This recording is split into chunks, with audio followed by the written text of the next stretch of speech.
자, 오늘 말씀 같이 나누겠습니다. 오늘 함께 나눌 본문 말씀은 마태복음 17장 17절 말씀입니다.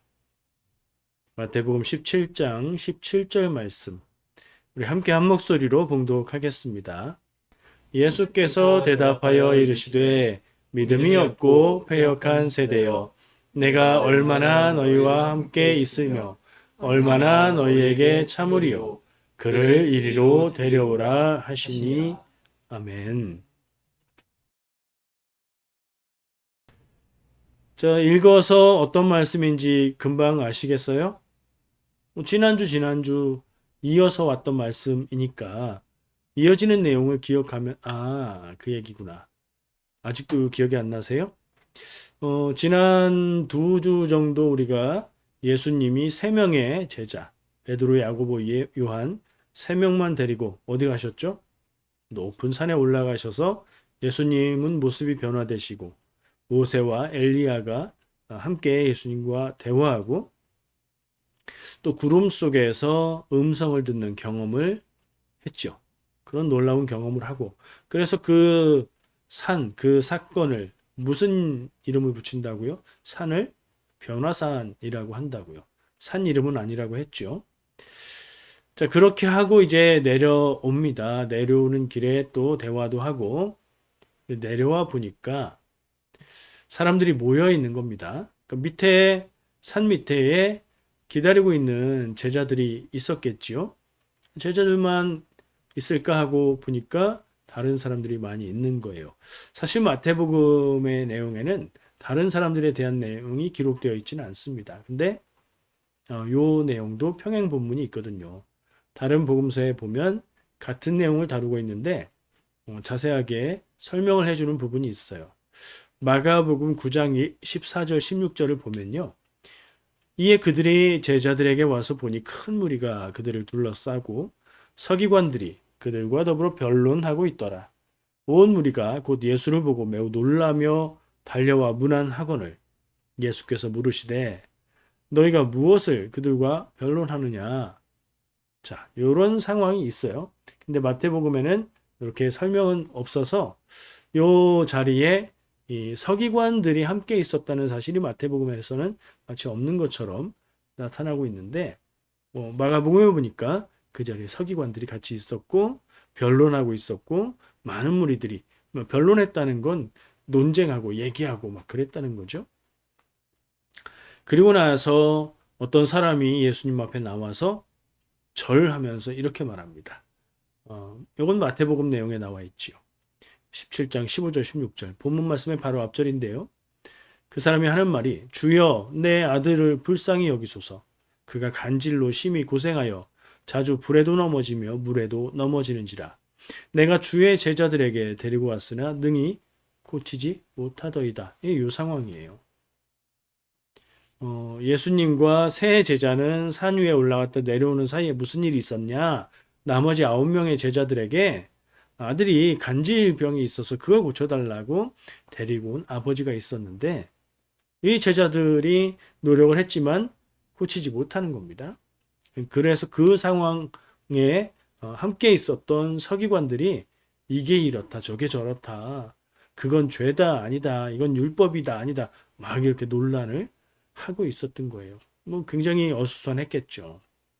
그 아버지가 가장 애타는 마음으로 아들을 데리고 안타까운 마음으로 있었을 것이고 제자들은 또 나름대로 당황해서 어찌해야 할지 그러고 있었을 것이고 서기관들은 잘됐다 하면서 예수님의 제자들을 막 예수님이 없는 틈에 막 잡듯이 그렇게 하고 있었겠죠. 그런 상황의 말씀이고요. 읽은 본문 말씀까지 이어서 보면 예수님이 이렇게 말씀하세요. 아까 제가 읽었던 짧은 버전. 믿음이 없고 패역한 세대여. 내가 얼마나 너희와 함께 있으며 얼마나 너희에게 참으리요. 그를 이리로 데려오라. 그를 이리로 데려오라 하시는 거 보니까 그 아들, 그 아이를 치료해 주시는 거죠. 치유해 주시는 거예요. 저는 이 말씀까지 이렇게 읽고 묵상하면서 두 가지 의문이 이렇습니다. 여러분도 평소에 이 말씀을 보시면서 이건 왜 이럴까 하는 생각이 드셨을 것 같기도 해요. 첫 번째는 예수님이 왜 이렇게 화가 나셨나 하는 점이에요. 평소에는 예수님은 감정을 그렇게 드러내는 분이 아니셨죠. 그리고 아픈 사람들, 아파서 치유를 바라는 그런 사람들에겐 굉장히 따뜻하게 대하셨습니다. 손을 잡고 이름을 부르고 따뜻한 목소리로 말씀하시고 병이 나았다 가라. 네 믿음이 너를 구원하였다. 뭐 이렇게 대하시던 분인데 지금 아들이 어려서부터 간질이 있어서 발작을 하면 불에도 넘어진 적이 있고 물에도 빠진 적이 있고 거의 뭐 생명의 위협을 받는 그런 하루하루를 살아가는 그런 인생인데 그 사람, 그 아들뿐 아니라 거기에 있는 사람들을 향해서 말씀하시는 것 같은데 왜 이렇게 화난 목소리로, 화난 톤으로 말씀하시는가? 그리고 마지막에 그를 데려오라 하시는데 치유해 주실 거잖아요. 치유해 주실 거면 그냥 따뜻하게 좋게 해주시면 안 될까? 다른 때와 다르게 여기서는 왜 이러실까? 하는 의문이 첫 번째로 들었습니다. 듣고 보니 그렇죠? 예수님이 이런 식으로 거의 짜증내다시피 하시는 그런 느낌으로 다가올 정도로 이렇게 하시는 경우는 없었거든요. 그럼 왜 이 경우에는 이렇게 하시는가? 그 이유가 어디 있을까? 책망하는 말씀 속에 있겠지. 그래서 17장 17절 말씀이 그 책망의 내용이 담겨 있기 때문에 그 의미가 무엇인가 하는 걸 좀 같이 나누어 보고 싶고요. 또 하나는 그걸 나누는 과정에서 자연스럽게 다루게 될 건데 예수님이 책망하시는 대상을 말씀에 얘기를 하셨어요. 믿음이 없고 패역한 세대여 라고 부르셨어요. 이 믿음이 없고 패역한 세대는 누군가? 누구를 향해서 이렇게 책망을 하시는가? 예수님이 책망하는 말씀을 하시는데 대상이 누군가? 그게 좀 명확하게 밝힐 필요가 있을 것 같아요. 이걸 같이 나누어 보도록 하겠습니다. 근데 들어가기 전에 먼저 저는 좀 그랬어요. 모르는 단어가 있더라고요. 물론 대략 알아요. 패역한이라는 말인데 나쁘다는 말이죠. 부정적인 말인 건 알겠는데 문맥상 명확하게 무슨 말인지는 잘 모르겠어요. 그래서 찾아봤습니다. 패역하다는 우리말의 뜻은 뭘까? 그렇게 접근하면 안 돼요. 접근할 때에 모르는 말이 있으면 그 말에 원어부터 접근을 해야 됩니다. 번역된 우리말에 집착하는 건 그건 큰일 날 반응이에요. 성경 말씀을 잘 모르겠고 의미를 찾기 위해서 번역해 놓은 우리말의 그 의미에 집착하면 원래 원문의 의미가 아닌 다른 의미에 집착할 수 있게 되거든요. 그래서 절대로 의미를 알기 위해선 우리말 단어 먼저 접근하지 마라. 이게 제가 여러분들에게 좀 드리는 가이드인데요. 아니 원어를 찾아볼 능력이 안 되는데요. 됩니다. 여러분 요즘에 인공지능 서비스 많이 있죠? 안 써보셨다고요? 무료로 쓸 수 있습니다. 무료 버전에서도 성경에 여기에 이렇게 번역되어 있는 이 단어의 원어가 뭐고 의미가 뭐야? 라고 물으면 바로 나옵니다. 그렇게 접근을 해야 돼요. 의미를 알기 위해선. 자, 그래서 그러면 패역한이라는 말의 의미를 명확하게 모르니까 그 원어의 단어를 찾아보니까 디아스트레포라는 말이에요. 디아스트레포. 제가 끊어진 단어처럼 읽었지만 아니고요. 디아스트레포가 한 단어인데 이게 디아하고 스트레포를 합해 놓은 단어라 조금 그렇게 구분해서 읽을 수도 있어요. 디아는 무엇에 의해서 이런 말이고요. 스트레포는 뒤틀렸다, 변질됐다, 배신했다 이런 의미를 갖는 말이에요. 그러니까 이 디아스트레포는 변질된 것에 의해서 뒤틀린 것에 의해서 이런 의미를 갖는 단어인 거죠. 그래서 사용할 때 보면 그 의미가 윤리적인 종교적인 변질을 나타내는 부정적인 느낌이 있는 그런 단어인 거예요. 그냥 변질이라고 얘기하면 뭐 음식이 상한 건가 정도의 느낌인데 사람과 어떤 사상이나 종교나 이런 거하고 관련해서 얘기하면 이거는 변절자, 배신자 이런 느낌이 되는 겁니다. 패역한 세대요라고 말하면 변절한 세대요. 배신한 세대요. 이런 의미가 되는 거예요. 세대는 뭐 어떤 무리의 많은 동시대 사람들을 나타내는 그런 표현이기도 하죠. 원래는 기간을 나타내는 말이지만 그걸 이제 사람으로 쓸 때는 동시대의 많은 사람들을 단체로 가리키는 말로 사용하게 되죠. 성경에서 디아스트레포라는 단어를 쓴 예를 찾아보면 이게 이제 헬라어니까 구약에는 없겠죠. 신약에 몇 군데가 나오는데요. 사도행전 13장 10절에는 바른 것을 굽게 한다. 이거 좋은 거 아닌가? 아니, 잘 들어보세요. 바른 것을 굽게 한다. 반대잖아요. 옳은 것을 잘못되게 만든다. 그리고 20장 30절 사도행전에 말이 어그러지다. 어그러지다는 뭐 망가지고 깨지고 막 그런 의미이잖아요. 또 누가복음 23장 2절에 미혹하다. 미혹하다는 악의로 나쁘게 속인다는 말 있잖아요. 그리고 빌립보서 2장 15절에서는 거스르다. 이렇게 번역이 됐어요. 그러니까 원어로는 똑같은 단어들인데 이게 상황에 따라서 문맥에 따라서 이런 식으로 번역되는 단어들이라는 거죠. 그럼 패역하다는 말의 의미를 대략은 느낄 수 있겠죠. 자, 본론으로 들어가 볼게요. 믿음이 없고 패역한 세대. 패역하는 지금 우리가 알았으니까 믿음이 없고는 왜 안 다루냐? 믿음이 없고는 믿음이 없는 거잖아요. 너무 쉬운 명확한 단어. 믿음이 없는 세대 그리고 패역한 세대 이렇게 나눠서 볼 수도 있고 두 가지가 다 합해져서 믿음도 없고 패역한 그런 사람들을 말하는 것 같다 이렇게 볼 수도 있겠죠. 누구를 말할까요? 길게 나눌 이유는 없어서 제가 간략하게 정리를 해놨습니다. 첫 번째, 이게 좀 쟁점인데요.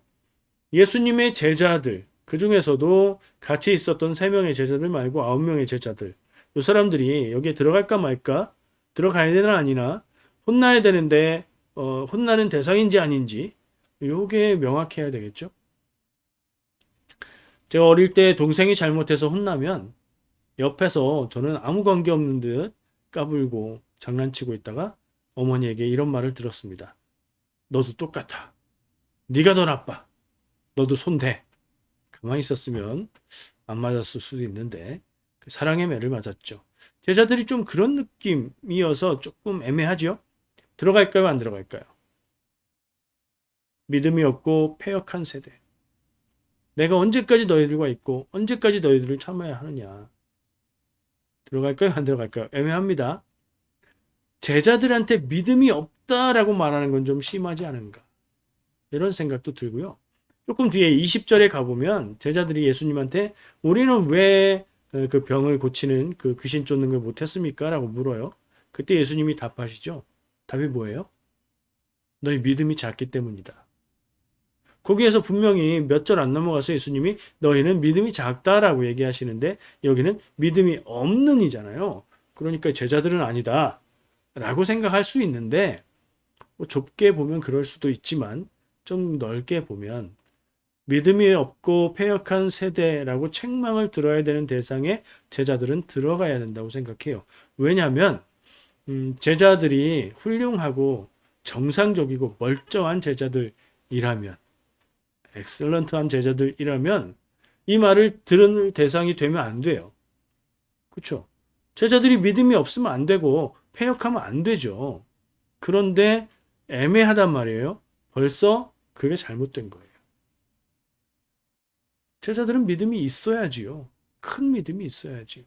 근데 믿음이 작든 없든 없는 거하고 작은 거하고 또 큰 차이가 있지만 그럼에도 불구하고 이런 책망에서는 자유롭지 못할 것이라 라는 생각을 합니다.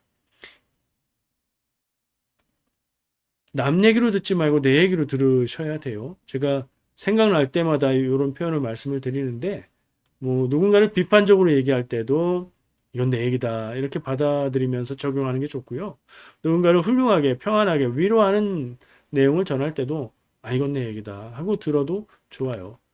자, 그러면 제자들이 이 책망을 들어야 된다라고 생각했을 때 어떻게 적용할까? 제자를 성도, 신도, 믿는 사람, 하나님의 백성이라고 생각하면 바로 등치로 적용이 될 수 있지요. 그럼에도 불구하고 우리는 제자들처럼 운전한 성도여야 되는데 운전하지 못해 라고 막 비판하고 비하하고 그럴 것은 없어요. 그 당시에 이 제자들도 부족했지만 그들이 나중에 교회를 세우는 사명을 잘 감당했지 않습니까? 이걸 기억하면 우리도 그들과 다를 게 없지만 우리도 우리의 사명을 잘 감당할 수 있다는 적용을 할 수 있고요. 다만 그것이 어떻게 이루어진 것이냐?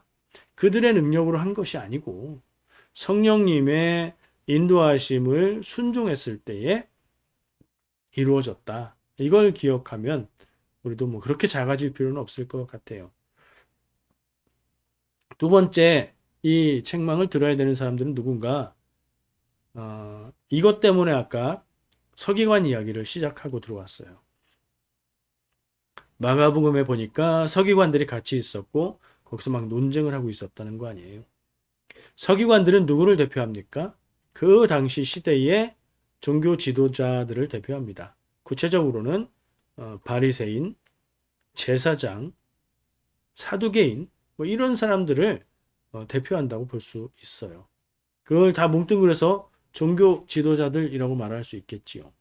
자, 그 사람들이 종교 지도자들이라면 예수님을 찾아왔지만 예수님이 안 계셨고 예수님의 제자들에게 아들의 치유를 부탁했던 그 아버지. 그러나 그 치유가 실패한 상황에서 거기서 누가 맞고 누가 틀리고 이게 맞고 이게 틀리고 이렇게 해야 되고 저렇게 해야 되고 논란을 일으키고 논쟁을 할 이유가 있습니까? 위로할 것은 위로해야 되고 해줄 수 있는 것이 있다면 해줘야 하고 할 것이 없으면 조용히 예수님을 기다리면 될 일이죠. 이 사람들이 가장 혼나야 되는 사람들이 아닌가.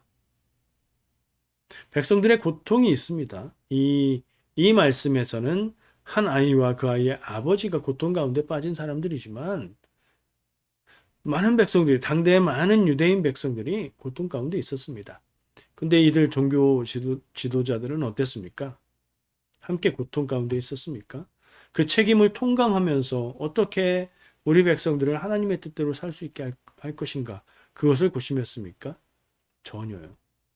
어떻게 하면 우리가 이 로마 치하에서도 권력을 유지할 수 있을까? 어떻게 하면 여기에서도 잘 이용해서 재산을 불릴 수 있을까? 어떻게 하면 하나님의 말씀인 율법을 이용해서 우리의 권위를 높일 수 있을까? 이거에 골몰했던 사람들이거든요. 그러니 이들도 역시 제자들이 이 책망을 듣는 대상이 아니어야 되는데 듣고 있는 것처럼 백성들을 하나님 앞으로 인도해야 될 사람들이 오히려 하나님 사이에서 백성들을 가로막고 있는 모습을 보였으니 당연히 혼나야 되는 거지요. 패역이라는 말을 아까 제가 변절이라고 얘기했었는데 그렇게 생각하면 하나님의 말씀을 알고 하나님의 뜻을 알아서 백성들을 잘 인도하고 도와야 할 자리에 있는 사람들이 말씀을 아는 지식과 하나님의 일을 하는 권위를 도구 삼아서 좋은 자리를 차지하고 가진 것으로 백성들을 착취하고 하나님의 이름을 팔아서 하나님의 뜻을 거스르는 모습이었기에 이 책망을 들어 마땅한 겁니다. 자, 이 사람들은 비판하기에 너무나 쉬운 사람들입니다. 근데 아까 제가 어떻게 하자고 했죠? 비판만 하지 말고 남 얘기로 생각하지 말고 내 얘기로 받아들여 보자. 아니 나는 서기관도 아니고 바리새인도 아니고 제사장도 아니고 사두개인도 아닌데요. 유대교인도 아닌데요. 그렇죠. 사실 가장 잘 대입되는 사람들이 있다면 개신교 교회에서는 목회자들일 겁니다. 그럼 제가 잘 적용해서 열심히 좀 잘 해보겠습니다. 그러면 성도들은 어떻게 해야 될까? 이런 생각을 하면 좀 적응이 될까요? 믿음에 대해서 말하면서 다른 사람을 억압하고 자기의 권위를 세우려고 하는 모습. 그 사람들과 같은 모습인데 교회에 이런 사람들이 있습니까? 없습니까? 저는 본 것 같아요. 여러분들의 마음속엔 이런 거 있습니까? 없습니까? 교회 안에서 마음에 안 드는 모습이 보이면 눈살 찌푸리고 표현을 하지 않아도 몸으로 티내고 어쩌면 다른 사람들에게 표현하기도 하고 그러지 않습니까? 말로 하지 않아도 마음으로 비난을 했다면 예수님이 기준이 있잖아요. 마음으로 지은 죄 똑같다. 우리는 그렇게 되지 말아야 합니다. 문제는 신앙적인 열심이 커질수록 영적인 교만도 함께 커질 위험이 많다는 겁니다. 우리가 이걸 좀 민감하게 느끼고 생각해야 됩니다. 세 번째, 지금 뭐 하고 있었죠? 첫 번째, 두 번째 뭐죠? 제자들이 책망을 두는 대상인가? 두 번째, 서기관, 종교 지도자들이 이 책망의 대상이다. 또 누가 있어요? 세대라는 단어를 좀 생각하면 떠오를 수 있는 무리들이 있습니다. 어떤 뭐 권력을 가진 사람들도 아니고 말씀에 대한 지혜를 가진 사람들도 아니고 그냥 보통 사람들이요. 당대에 예수님 그 시대에 보통 유대인 백성들이요. 본문에서 세대라는 단어에 해당하는 사람들이 될 것 같다는 생각도 합니다. 세대라는 말의 원어는 게네아라는 말입니다. 갑자기 이 자리에 있지도 않았던 모든 동시대 사람들을 예수님이 책망하신다고요?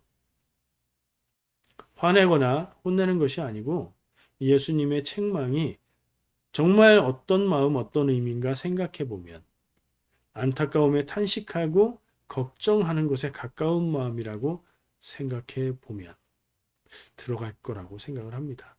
마태복음 9장 36절에 나오는 표현인데요.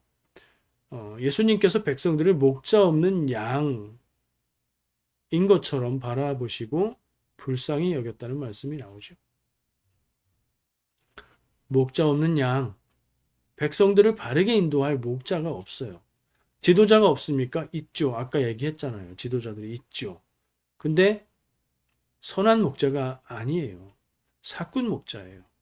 그래서 목자 없는 양 같은 거예요. 예수님이 함께 계실 때는 그나마 괜찮은데 예수님이 안 계시면 이거 어떡하냐. 이런 마음이시라는 거죠.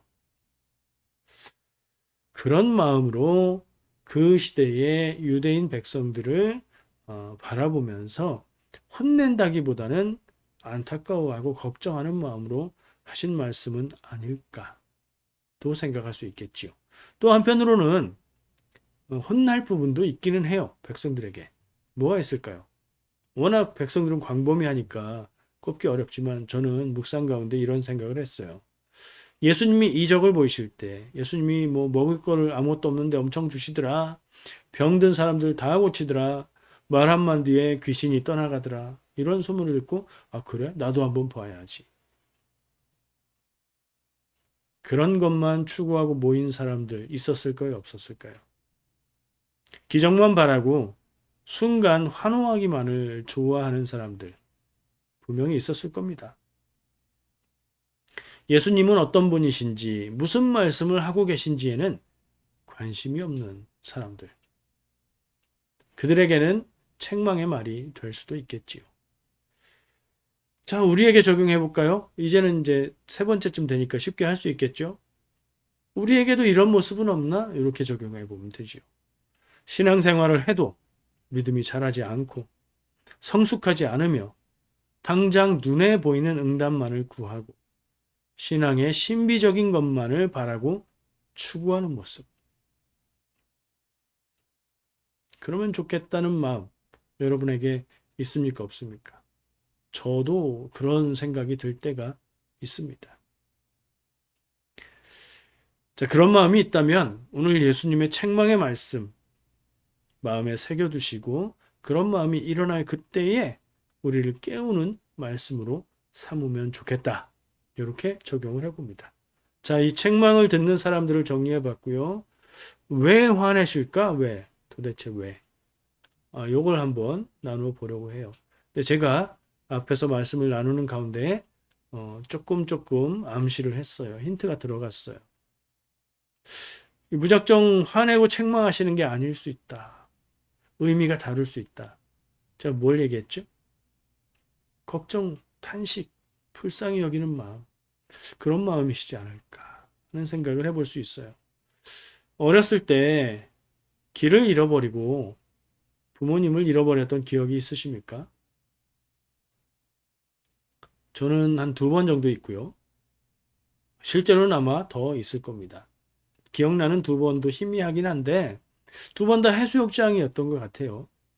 해수욕장에서 한 번은 다행히 제가 부모님 가족들을 못 찾았는데 헤매다가 찾았어요. 알고 보니까 바닷가에서 놀았는데 튜브 타고 놀았는데 놀다 보면 바람에 밀려서 저는 놀고 한참을 놀고 해변으로 왔던 그대로 왔다고 생각했는데 사실은 한참을 떠 밀려가서 수백 미터 다른 곳에서 들어왔던 거예요. 그래서 거꾸로 찾아가니까 찾을 수 있었죠. 다행히 그랬고요. 한 번은 그래도 못 찾는 거예요. 그래도 못 찾아서 파출소인지 뭐 미아 보호소인지 그런 데를 찾아가서 부모님 찾아달라고 어디서 온 이름은 뭐고 뭐 이런 거 얘기하고 방송을 통해서 찾았던 기억이 있어요. 그리고 가족들이 왔죠. 어머니가 오신 것 같아요. 아닐 수도 있지만 그냥 제 기억에 그래요. 그리고 어머니의 목소리가 들리는 것 같아요. 뭐라고 하셨는지 정확한 기억은 안 나는데 혼났던 것 같아요. 짐작되시죠? 무슨 얘기인지. 내용의 구체적인 표현들은 차마 입에 담기가 어렵지만 막 혼냈어요. 아니 그렇게 애타게 걱정하고 찾던 아들을 찾았는데 왜 혼내지? 저는 그런 당황을 했던 기억이 납니다. 사실 예수님도 그런 적 있어요. 예수님이 12살 때 성전 순례를 하고 돌아갔는데 안 돌아가고 성전에서 토론하고 계시다가 부모님들이 3일 동안 돌아와서 뭐 어디 갔었냐? 어떻게 된 거냐? 하니까 제가 아버지 집에 있어야 될 줄 모르셨습니까? 이러시잖아요, 예수님이. 그때 마리아의 마음. 여러분이 혹시 아이를 잃어버려 보셨다면 그때 여러분의 마음. 네. 왜 혼낼까요, 그때? 자연스럽게 그렇게 나오죠. 너무 다행이라고 안심이 되면서 감사하면서 입에서는 감사합니다가 아니고 이렇게 반응이 나가게 돼 있죠. 사랑하는 마음 때문에 걱정이 컸기 때문에 그럴 거예요. 저는 예수님의 책망의 말의 내용은 모르겠지만 그 마음도 그런 거 아닌가? 비슷한 거 아닐까?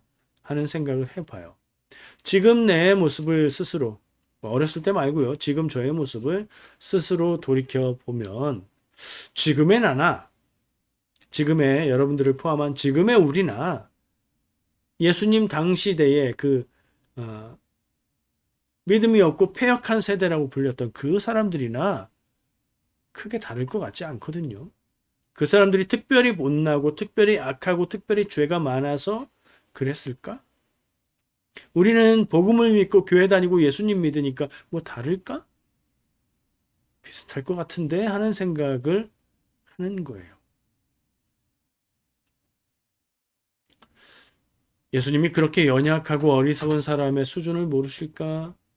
그걸 몰라서 이렇게 화를 내시고 혼내실까 하는 생각도 들지만 이런 생각으로 이런 방향으로 접근을 하다 보면 잃어버렸던 아이를 찾고 애타게 찾아놓고서 왜 혼내나? 근데 그건 혼내는 게 아니겠구나. 또 오늘 말씀을 보면서 다른 때는 아픈 사람에게 그렇게 따뜻하게 대하시던 예수님이 왜 이렇게 짜증내듯이 말씀을 하실까? 예수님이 배가 고프셨을까요? 저는 배가 고프면 화가 나요.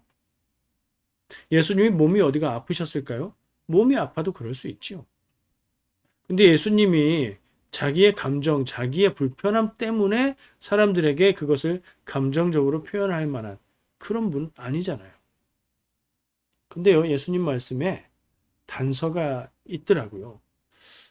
공부 잘하는 사람은 시험 문제를 답을 몰라도 맞출 수 있어요. 모르면 3번이다. 이런 게 아니고요. 문제를 잘 읽어보면 무엇을 묻는 문제인지 추측할 수 있거든요. 그러면 답을 몰라도 답 중에서 의도적으로 낸 것들을 골라낼 수 있어요. 이걸 간단한 말로 이렇게 표현하죠. 문제 안에 답이 있다. 실제로 그래요. 오늘 예수님 말씀도 그래요. 왜 그럴까 싶은데 예수님이 하시는 말에 있어요. 뭐 아까 믿음이 없고 패역한 세대요. 거기 말고 좀만 뒤에 보면 이런 말씀을 하십니다. 내가 얼마나 너희와 함께 있으며 얼마나 너희에게 참으리요. 일단 걱정과 혹은 책망의 말씀을 딱 하신 다음에 그 뒤에 하는 말이 진심인 경우가 많잖아요. 여기에 뭐가 담겨 있어요? 내가 얼마나 너희와 함께 있으며 얼마나 너희에게 참으리요. 반복되는 걸 딱 보이지 않아요? 얼마나를 같은 의미의 다른 말로 바꾸면 언제까지, 내가 언제까지 너희와 함께 있을 수 있고 내가 언제까지 너희를 참아 줄 수 있겠냐. 내가 없으면 어떻게 할 거냐. 이런 의미의 말씀이지 않을까요? 이제는 제자들에게 좀 초점을 맞추고 이 말씀을 생각해 보려고 합니다. 이 말을 왜 하셨을까? 이 말이 담고 있는 중요한 핵심은 무엇일까? 내가 언제까지, 핵심은 시간입니다.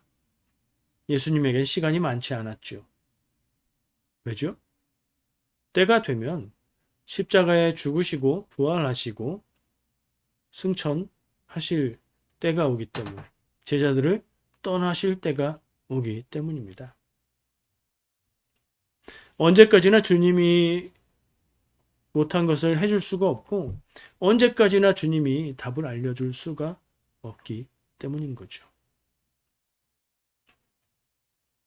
우리가 기억하듯이 제자들은 이미 이전에 예수님께서 파송하신 전도 훈련을 통해서 사람들에게 복음을 전하고 귀신을 쫓고 하는 경험을 가지고 있었어요. 그래서 아마 9명의 제자들이 병 고쳐달라, 귀신을 쫓아달라 하고 왔던 그 아들과 아버지를 향해서 우리가 해보겠다 이렇게 도전했을 거예요. 해봤으니까요.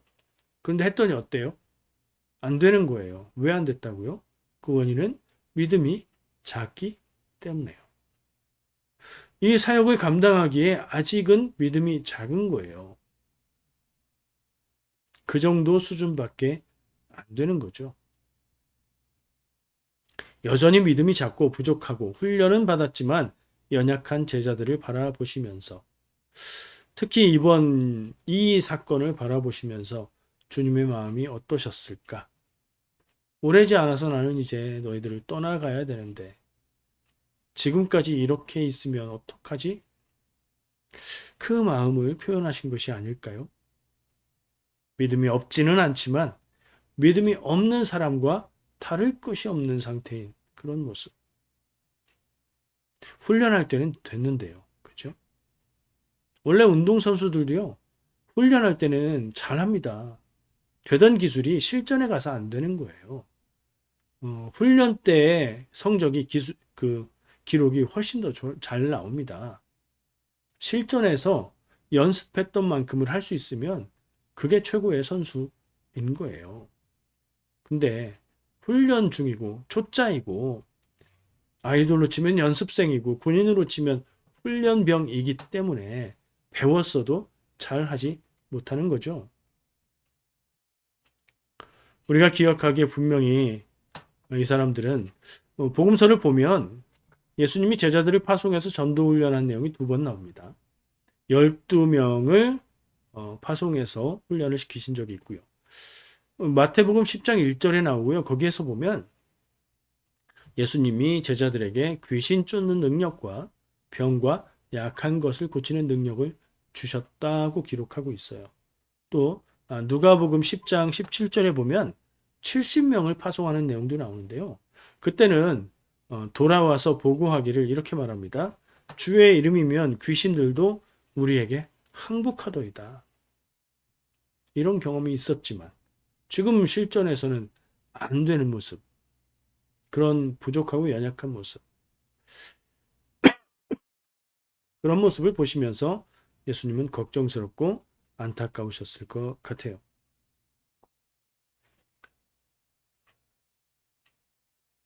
그러면 이 예수님의 책망의 말씀이 누구를 향하는 마음인가? 아까 해당하는 사람들은 다 짚어봤지요. 정리해 볼까요? 오늘 예수님의 말씀은 아픈 아들과 그 아버지를 향한 예수님의 긍휼의 마음이기도 하겠지요. 애가 아픈데 고치지 못해서 고생하는 것. 그 아들과 아버지인데 옆에서 그게 율법에 맞니 안 맞니 하면서 잘난 척하는 사람들, 서기관들이었겠죠. 그들을 향한 책망의 마음이기도 하셨을 것이고요. 또 믿음이 부족해서 아픈 자를 고치지 못하는 제자들을 향한 마음이기도 하셨을 거고요. 여전히 분별하지 못하고 이리저리 흔들리는 백성들, 사람들에 대한 마음이기도 할 겁니다. 걱정 반, 안타까움 반이라고 표현할 수 있겠죠. 그뿐인가요? 오늘 세상을 사는 이민자로 타지에서 고생하며 믿음으로 살려고 애쓰지만 마음이 마음처럼 되지 않는 연약한 우리를 향한 주님의 마음일 겁니다. 주님의 마음도 잘 모르면서 성경을 읽고 이런 부분들 보면서 예수님 왜 화내시나 하지 말고 특별한 부분들이 있으면 깊이 묵상하고 그 안에서 나를 사랑하시는 하나님의 사랑, 예수님의 사랑을 경험할 수 있으면 좋겠고요. 거센 파도치는 바다 같은 세상에서 언제나 기억해야 할 것은 나는 혼자가 아니다. 나의 하나님, 나의 구원자 예수님, 나와 함께 하시는 성령님이 나를 지키고 인도하신다. 이 사실을 굳게 믿고 붙잡고 살아가시기를 축복합니다. 기도하겠습니다.